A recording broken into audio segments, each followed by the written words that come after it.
Welcome to Green and Red, Scrappy Politics for Scrappy People, a regular podcast on radical environmental and anti-capitalist politics, brought to you by Bob Bazanko and Scott Parkin. Welcome to the silky smooth sounds of the Green and Red podcast. I'm your co-host, Scott Parkin, in Berkeley, California today. Bob is out on assignment traveling the wilds of northeastern Ohio for the Green and Red podcast. But today I'm excited. It's Climate Week. It's the United Nations climate talks are happening in New York. You may or may not have seen clips from our great leader's speech to the United Nations yesterday, where he talked about how the environmentalists are going to kill all the cows and how climate change is a hoax. And talking about what we're going to be talking about today is like an important context to know. We're going to be talking about some nuances within the environmental movement and within the history of environmental radicalism, but just the context of the whack job climate deniers also being in charge right now is also important to keep in mind. But joining me is John Maerhofer, who is an activist scholar based in the greater New York area. He is currently a full-time teaching instructor at Rutgers. We're going to be talking about his book, which is Guerrilla Ecologies, Green Capital, Nature, and the Politics of Catastrophe. His first book was Rethinking the Vanguard, and then he's published in Journal of the Study of Radicalism, Cultural Logic, International Critical Thought, Socialism and Democracy, many other things, Roar Magazine, many other publications, which I won't go into. But John, welcome to the Green and Red podcast. Oh, thank you for having me. Glad to be here. And maybe just to kick off, the Routledge published this book, which actually publishes a lot of environmental and climate related topics. You dig into, it's even in the title, around green capital, but also the sort of like radical response to capitalism. I think in the introduction, you talk about how the book provides a context for understanding capital's assault on nature, and then also how militants have responded to the ongoing climate crises, environmental crises. There's a lot of other economic and social crises mixed up in that. But maybe just tell us a little bit about what guerrilla ecology is and how you're trying to come up with a framework to understand this and describe this for folks and define it for folks. Absolutely. Yeah, exactly. And I think I would characterize it as a kind of framework for thinking through this history. And the reason I came up with this term is I think it encompasses what was going on in the post-68 era. First, you have the counter-revolution gaining speed. It's the repressive apparatus in terms of COINTELPRO and the eradication of radicals from the 60s movement gaining a lot of traction. But out of that comes another response, and that is the response by what people call perhaps the ultra-left movements that begin to go on the ground, like the Black Radical Family, other movements and so forth, not just in the US, but across the world. And they started to utilize a different political tactic, and that was to engage militarily, essentially, with the repressive state apparatus. And so that was one thing that I was really interested in more than anything. But then, because I've been teaching a lot about the climate crisis for several years, I was curious about how the environmental movement fit into that. And on the one hand, you have a counter-revolution, which is smashing these movements. And then you have the environmental movement, which is winning victories in the environmental decade with the passages of Clean Air Act and all these things.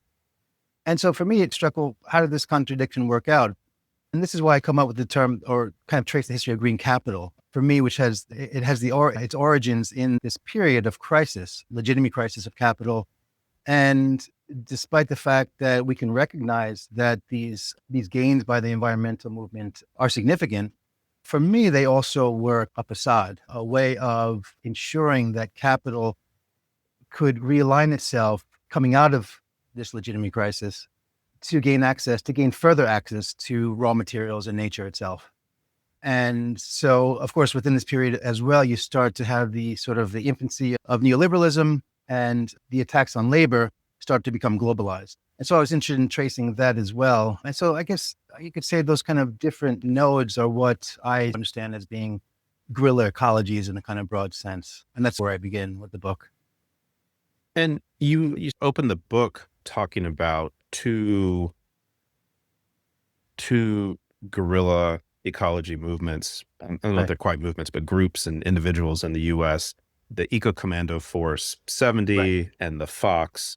Yeah. And I think it's an important thing in which you started off with. And I wonder if you could just tell our audience a little bit about that. And just a context, our audience are a lot of activists, environmental activists, and we've done a lot of shows on environmental sabotage and direct action in the backwoods and things like that. Yeah, it's funny. I think I started in the present and then moved backwards and found out about all these kind of smaller movements that were happening, like the Eco-Commando 70, which I had never really heard about. And I read about it in a book in which they were depicted as being one of the kind of, precursors of Earth Liberation Front and so on and so forth. But yeah, this movement is curious. They have this sabotage thing that happened. They're based in Florida, and they sabotaged the hotel, I think it was, to refresh my memory, pouring this dye into the toilets in order to show that it wouldn't flush correctly into the swamp areas. And again, for me, this represents one of the first instances of the utilization of kind of more militant tactics in order to draw attention to the problem of ecological degradation, which kind of, it's interesting to mirror that against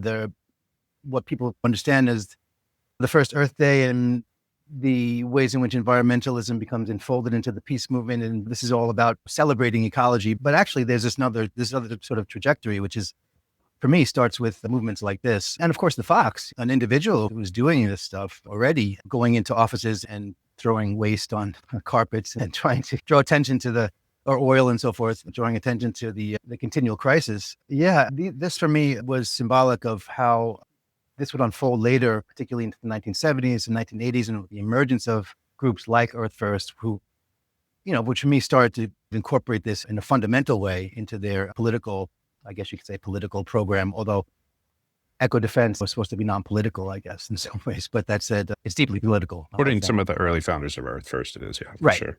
Exactly, right. And it's interesting that I think I first had read about the Eco-Commando Force 70 and the Fox. I read a history of Earth First, and then it talked about some of the things that inspired Edward Abbey and the Monkey Wrench Gang. And so these are two of the ones, which the other one is what was the original ELF, which was the Environmental Life Force versus the Liberation Front. Exactly. Which you also mentioned in the book. I do, yeah. They were really interesting, I thought. They were rooted out and smashed quite quickly, I think, much more so than some of the other movements. I'm not sure why that is exactly. Maybe it was the time frame, later 70s. But yeah, this is interesting. And I think they also developed what was called the Rachel Carson Commando Unit, which is, I love it. I love the title and think that it's appropriate considering that she was much more radical than we take her to be. I do that in the book as well.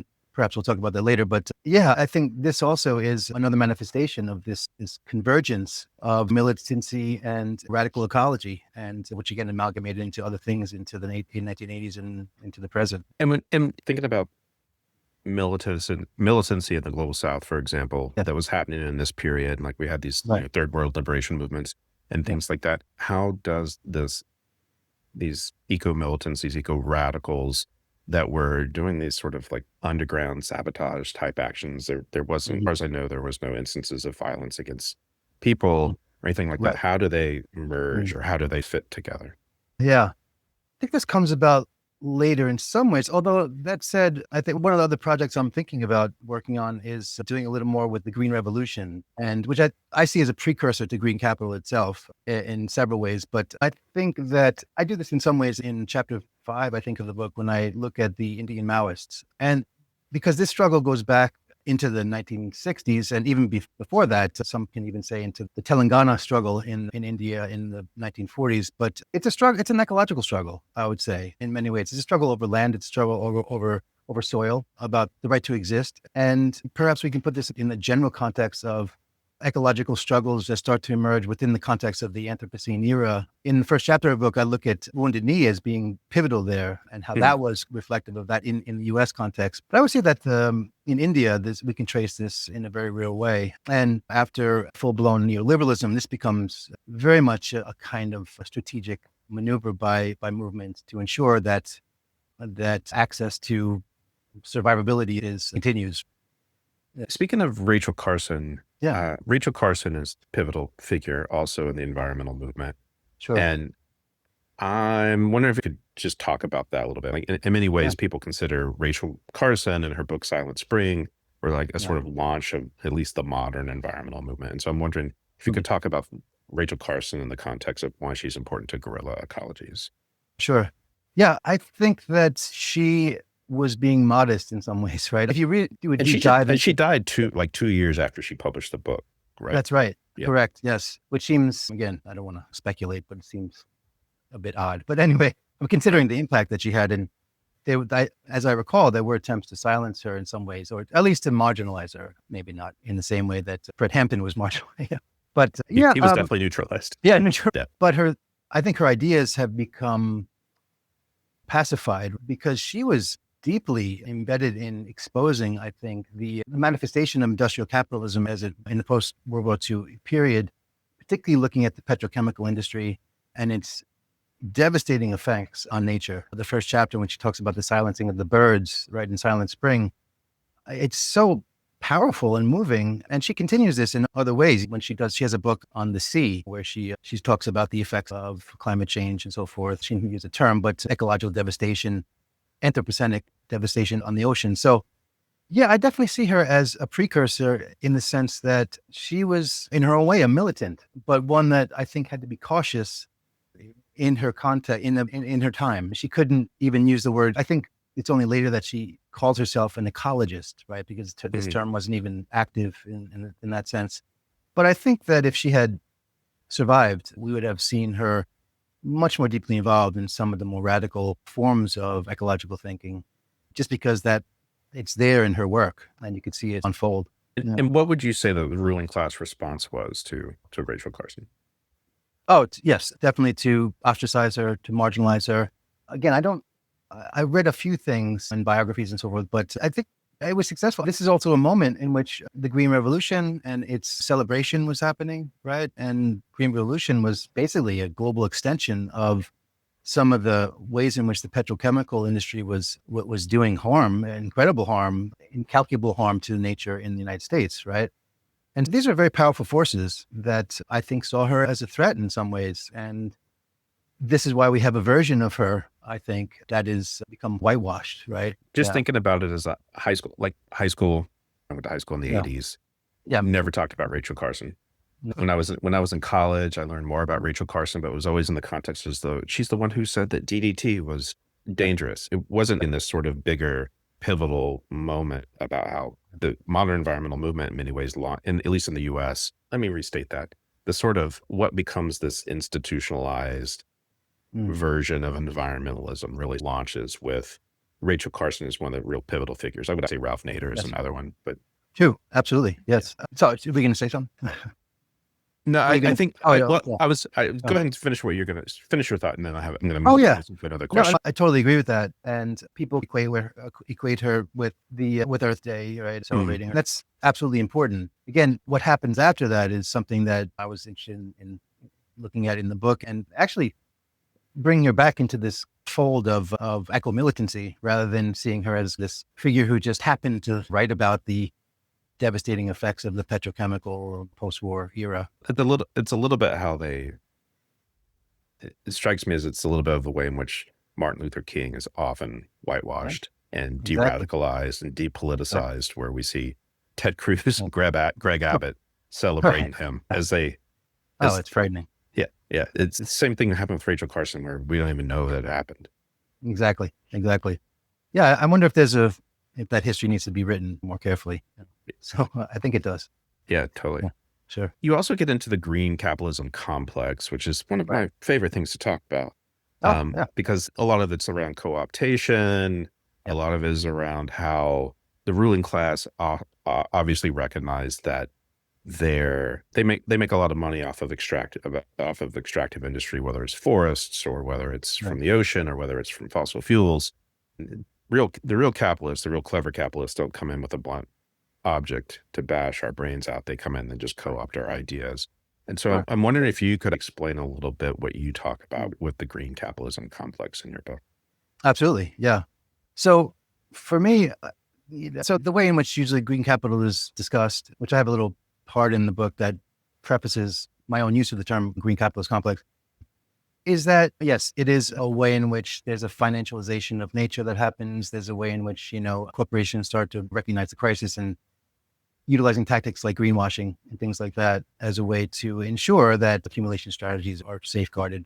But for me, it goes much deeper than that. And as you say, it's really about making sure that there's access to raw materials, that even if there is this global push towards utilizing solar and wind, often that's framed as a kind of revolutionary push. And a lot of people are determined to celebrate that, and that's fine. And I think it should be celebrated. The thing is, for me, it's a kind of false flag revolution in many ways. It's reform. It's not.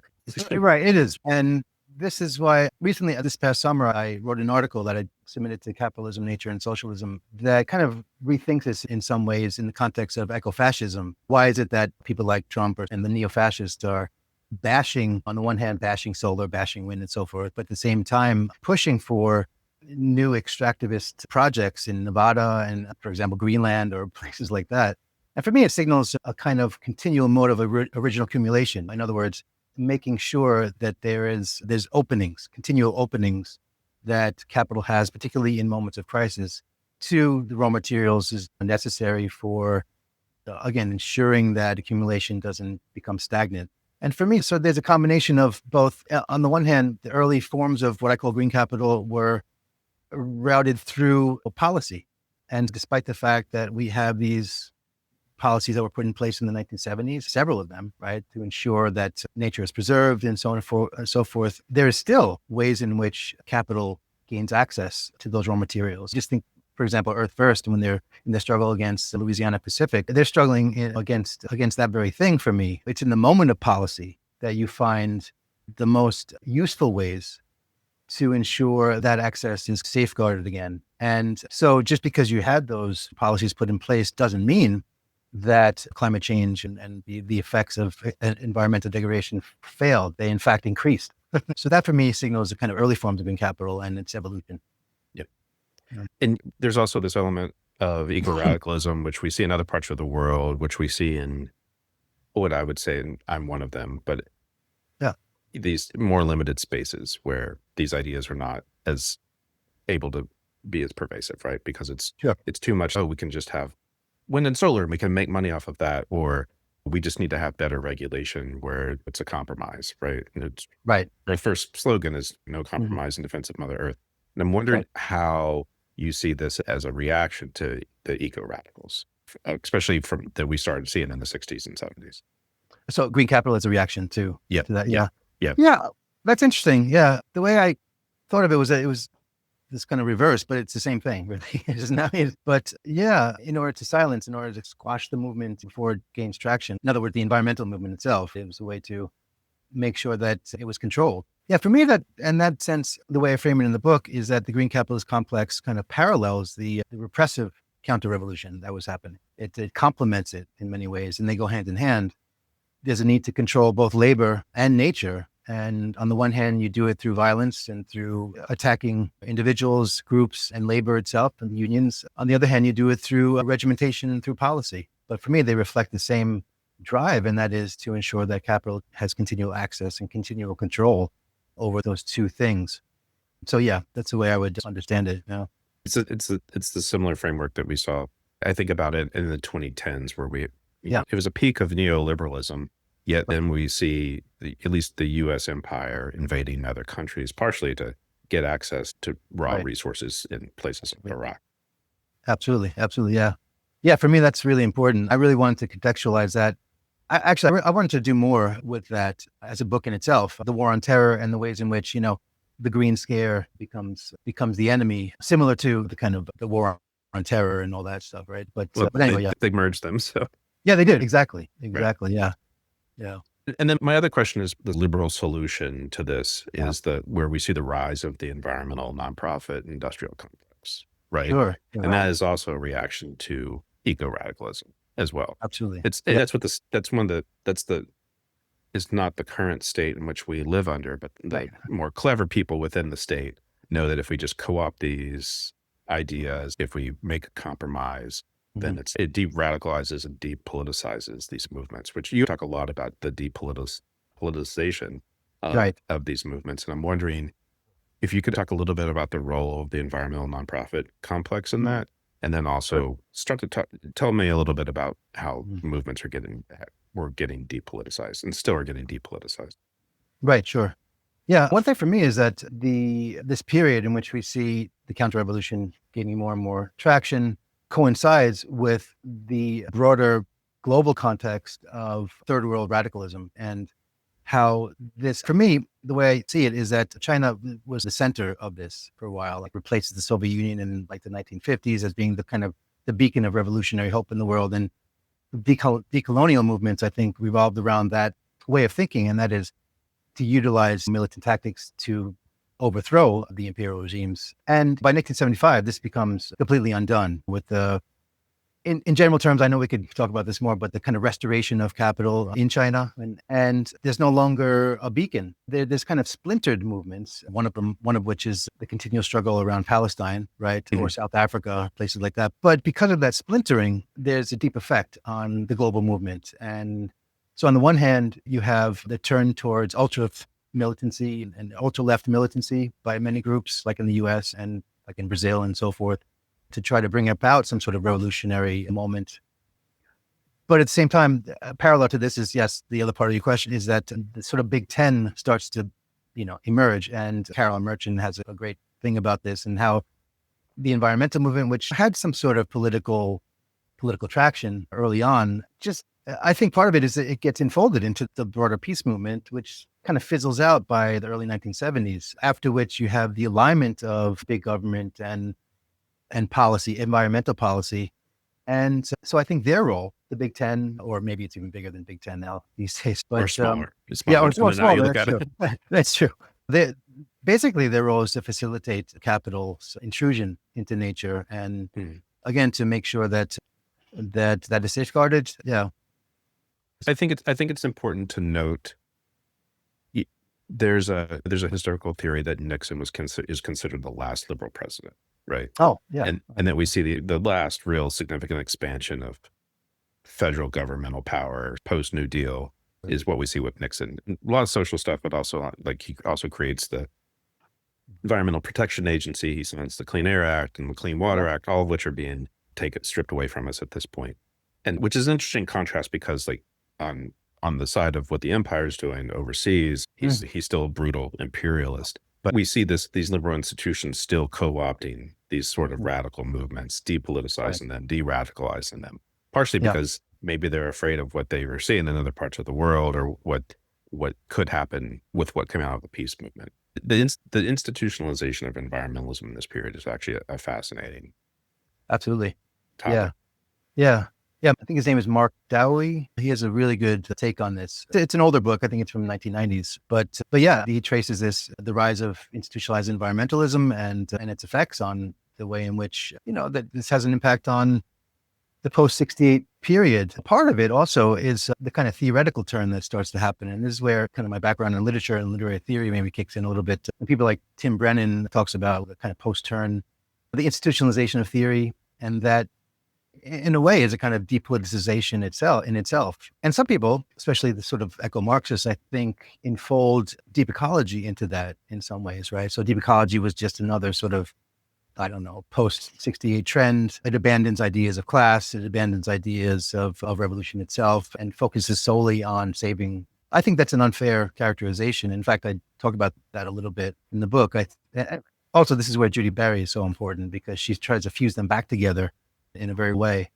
So I think the central part of it is the ways in which the praxis that was happening in the 68 period becomes theory, and the praxis is negated, and that's a essential way in which the counter-revolution works, right? Yeah. I was interested to see the section in which you talk about, I think it's called rights talk, or an increasing emphasis on and human rights as another tool of depoliticization. Sure, yeah. Yeah, this is based on a friend of mine, Kanishka Chowdhury's his book, and I take that phrase, rights talk, from him. The book is a really interesting discussion of how human rights starts to emerge I think it's the vote in the 1940s, right? The Declaration on Human Rights. And in many ways, I guess we could see this in the context of an abandonment of a more revolutionary model for bringing forth human justice in that sense. And I think we even see this today in many ways, or maybe not so much right now. Before October 7th, 2023, the ways in which the human rights of Palestinians were completely ignored, and many human rights organizations marginalized that. Now it's a little different. They're all coming out and putting forward a certain thing, and that's great. But the abandonment, for example, of class-oriented politics within the context of rights talk, I think is important. And that I think also speaks to the environmentalist diffusion that happens and how radical ecology becomes also marginalized in some ways. Yeah. What, just as a person who swims in those waters, Yeah. Lots of people within the environmental movement are middle class, right? There are people who went to college and learned about deforestation, or they learned about rainforest destruction or climate change. And so because I totally agree that they've stripped away the sort of material economic piece to environmentalism. I do think a subset of today's climate movement, which I call the climate justice movement, actually does a lot more to lift up the needs for those material interests when we're looking at this sort of, this is a jargony thing, but frontline communities. Like I did a lot of work in Appalachia in the 2000s and the 2010s around mountaintop removal coal mining.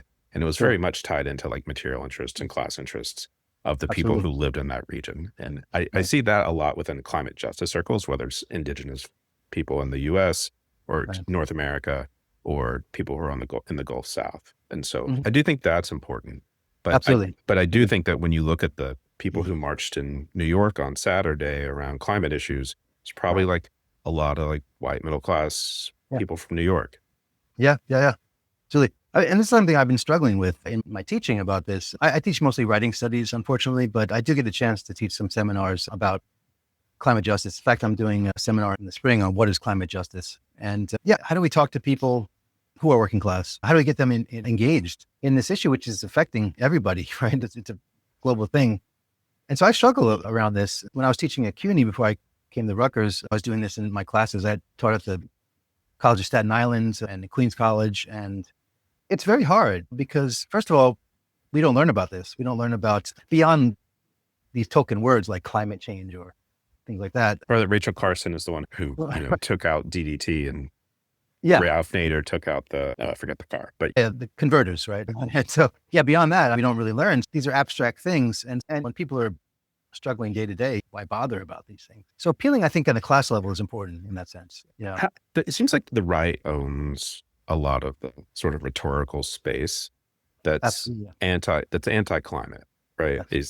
They talk about being in a hoax. They talk about I often find a lot of conversation about trust fund environmentalists and things like that. And because I do think that is for us to have some progress on climate is that we need to crack that issue. It's like the lack of class politics within the environment and the climate. Absolutely. Probably more the climate movement today than the environment. Right. Yeah. That's why I see Judy Barry is so important. I'm just working through the book by Steve Ungarth. Ungarth, yeah.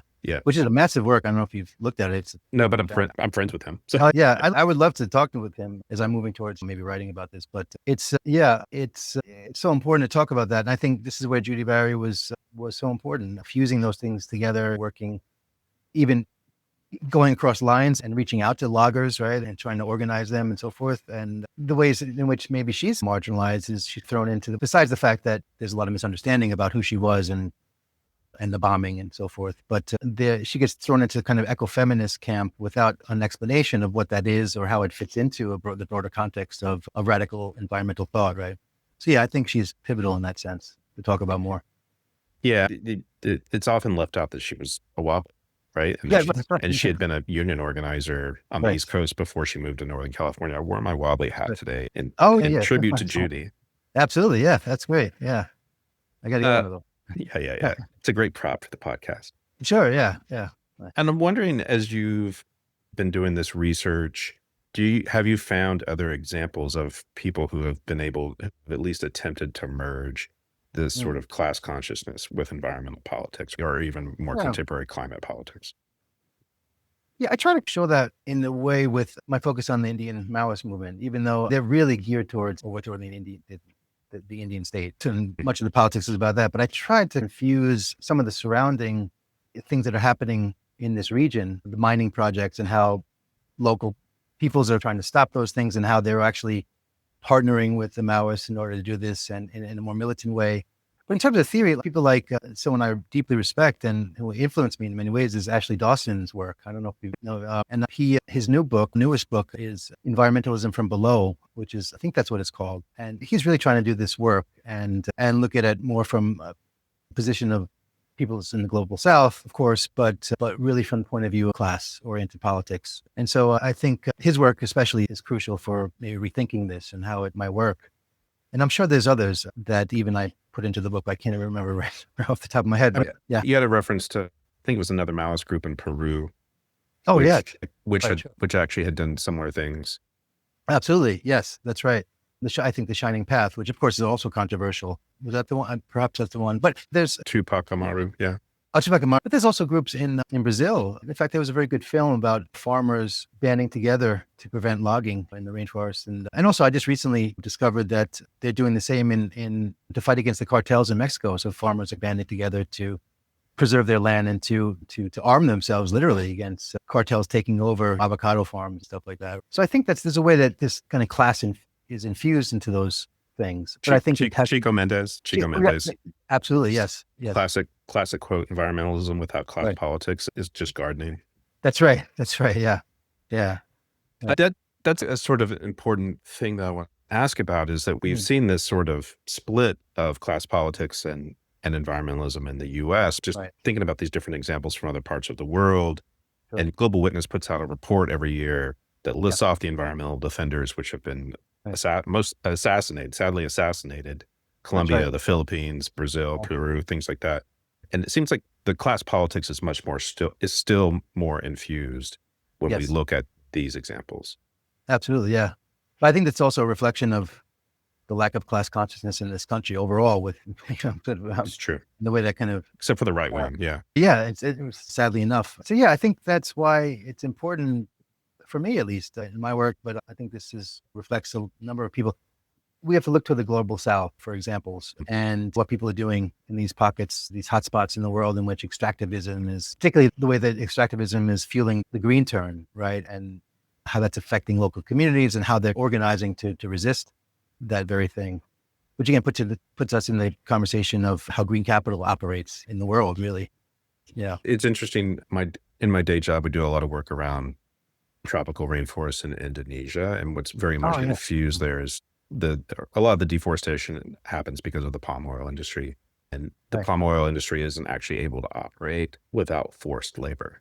Yeah, that's right. Yeah, it's right there. The class politics are infused into that environmental struggle right there. Absolutely, yeah. Which is interesting because what's happening in Indonesia now with the uprising, and it's interesting. I'm not sure one of the many places, but yeah. I think this is really it's a silver lining in everything else that's going on for sure.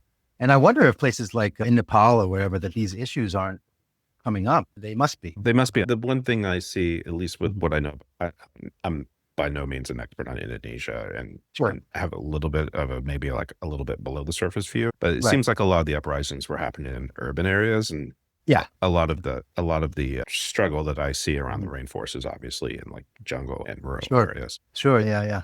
Oh, no, it's a horrific industry that, I read, there's someone I met that was writing a book about this, but I forgot. Maybe perhaps. But anyway, that said,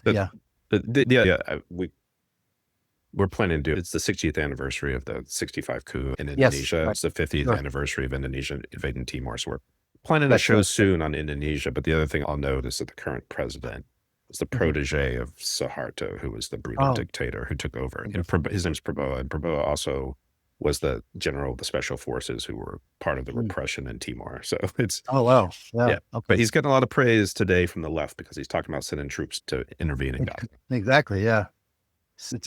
Unfortunately, that's where we are. Yeah, it's true. Relying on these leaders, yeah. One more bit on the international eco struggle is that you devote a good bit of time to MEND, which is the environmental movement in the Niger Delta. That's what the acronym stands for, correct? Movement for the Emancipation of the Niger Delta, yeah. And so how did they fit into this? Tell us about MEND. Sure. Yeah, for me, they're a pivotal example of, I would say, a contemporary form of guerrilla ecologies, in the sense that their whole movement revolves around the preventing further devastation from the oil companies, which are all embedded in the Delta there, and the horrific consequences of the fossil fuel conglomerates on local communities, which is causing all kinds of havoc, diseases, and on farmlands and the ability for people there to survive. Yeah, there for a while, I mean, they were a popular thing to cite, like much like the sorry, I'm slipping in Mexico, the movement. What am I thinking of? But anyway, that said, and I think they resonate today in many ways. They utilized tactics, militant tactics through armed struggle. They blew up facilities using eco-sabotage, kidnapping executives, and demanding that the oil companies leave. And so even though they've fizzled out, this for me was pivotal, particularly in the context of the war on terror, right? So at the same time that the United States was declaring war on terror, whatever that means, and invading Afghanistan and Iraq, there was also this push to militarize Nigeria in the struggle against MEND. And it didn't play out, I think, the way that they wanted to, because so much of the resources were dedicated to the other part, which is some facade of eradicating terrorism, whatever that meant in the time. And so in that sense, I think MEND was very effective and at least drawing attention to this struggle that's happening there and the devastation in the wake of fossil capital. We're getting towards a little bit the end of our time, and I have one other question. I have a bunch of other questions, but I'm going to go into a couple of them.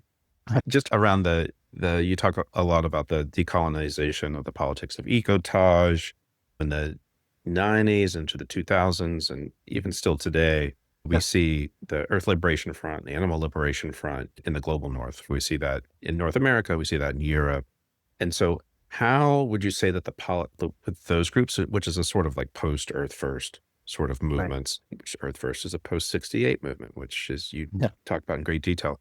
But how would you say that the politics of the global south today and the eco-militant movements we see today in other parts of the world align with what we saw with the ELF and the ALF in the last 20 years? And now, and maybe also fit this in, is we're also beginning to see more sabotage, ecotage around climate, right? Yes.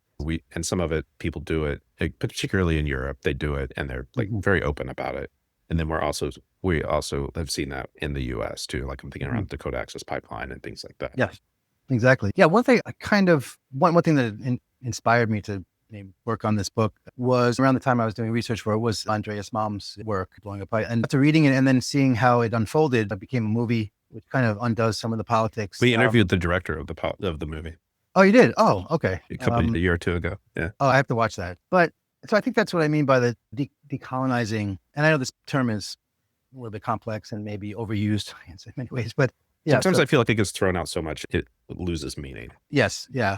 But coming from my background which was post-colonial studies and teaching that for a long time and so forth, it means that I actually maybe I'm using that in a way to make it sexy in the book, but it's really an attempt to rethink militancy as a real strategy for regrouping ourselves in this moment of entropic chaos. And how is it that we can learn from those movements and from what happened to them? I think that's important. Instead of dismissing them as misguided activists who were simply blowing up stuff and there was no political context, which I think is wrong, that perspective, that we should learn how to utilize these tactics as a way to bridge other conversations about class, let's say, and that eco-sabotage can be utilized to inform conversations about class, perhaps.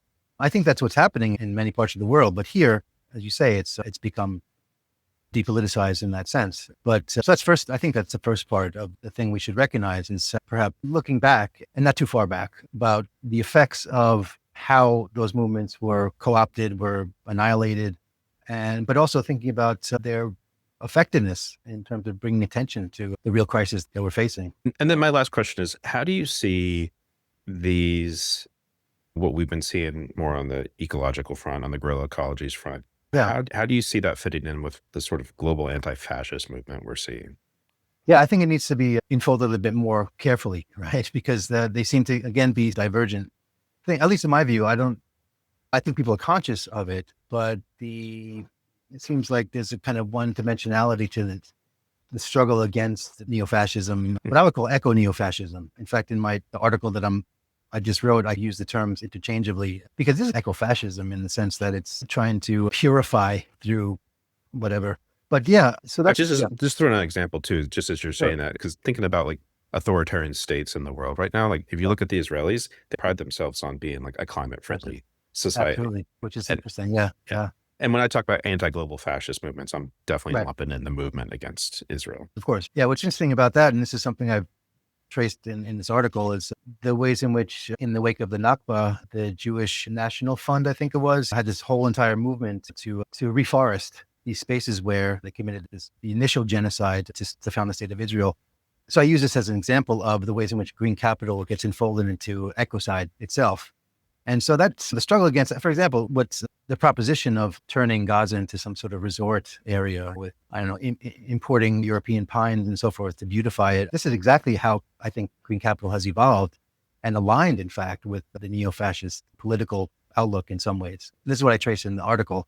So I think, yeah, looking at it through that lens, we need to push for a more radical ecological thought to be included in the anti-fascist push itself. So yeah, I think it's important to do. Otherwise, we're going to lose sight of the ultimate goal, right? Yeah. Do you have any thoughts on, so we've seen the sort of climate movement definitely fade. Yeah. Just in the last year, less than a year. Biden had pushed this more neoliberal program, the IRA, and there were some things in there where they were trying to build factories to build electric cars or what more green energy sorts of things. But then now Trump is just trying to erase all of that.